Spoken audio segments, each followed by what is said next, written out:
এই মুহূর্তের সবথেকে বড় খবর, জুনিয়র ডাক্তারদের বিরুদ্ধে নির্দেশ দিতে চাইছিলেন প্রধান বিচারপতি DY চন্দ্রচূড়, কিন্তু তাকে থামিয়ে দিয়ে এমন কয়েকটি পয়েন্ট তুলে ধরলেন আন্দোলনরত জুনিয়র চিকিৎসকদের আইনজীবী ইন্দিরা জয়সিং। তাতে নির্দেশ আর দিতে পারলেন না প্রধান বিচারপতি। কর্মবিরতি তুলতে হবে বলছিলেন প্রধান বিচারপতি DY চন্দ্রচূড়।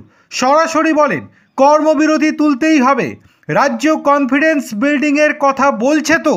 জবাবে ইন্দিরা জয়সিং বলেন ওদের মধ্যে একটা ভয়ের বাতাবরণ তৈরি হয়েছে, তারা ভাবছে তাদের ভিকটিমাইজড করা হবে। এরপরেই বিচারপতি বলেন সিব্বলের কথা রেকর্ড করে রাখা হয়েছে, তাদের বিরুদ্ধে কোনো অ্যাকশন নেওয়া হবে না। সিব্বল তো বলছেন। তখন ইন্দিরা দেবী পরিষ্কার জানান কোনো তারিখ তারা দিতে পারছেন না, কবে তারা আন্দোলন তুলবেন, কবে তারা ধর্ণা তুলবেন সেটা আমরা এখনই বলতে পারছি না। মঙ্গলবার জুনিয়র ডাক্তারদের হয়ে সুপ্রিম কোর্টে সওয়াল করা আইনজীবী ইন্দিরা জয়সিং বলেন জুনিয়র ডাক্তারদের আস্থা অর্জনের জন্য রাজ্য সরকারের সঙ্গে তাদের যে বোঝাপড়া তা নথিবদ্ধ করে রাখা হোক। আমরা জানি আমাদের সব দাবি একদিনে পূরণ হবে না, জুনিয়র ডাক্তারেরা কাজে ফিরতে চান, কিন্তু এই বিষয়ে নজর রাখা উচিত।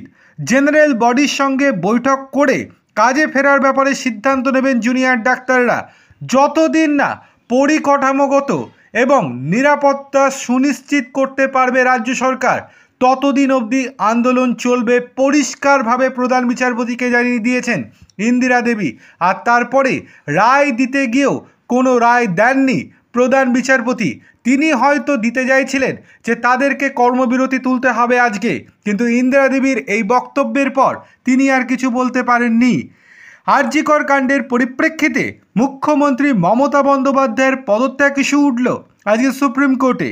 প্রধান বিচারপতি DY চন্দ্রচূড় সাফ জানিয়ে দিলেন যে আদালত মুখ্যমন্ত্রীকে পদত্যাগ করতে বলতে পারে না, এটা তাদের কাজ নয় বলেও জানিয়েছেন প্রধান বিচারপতি।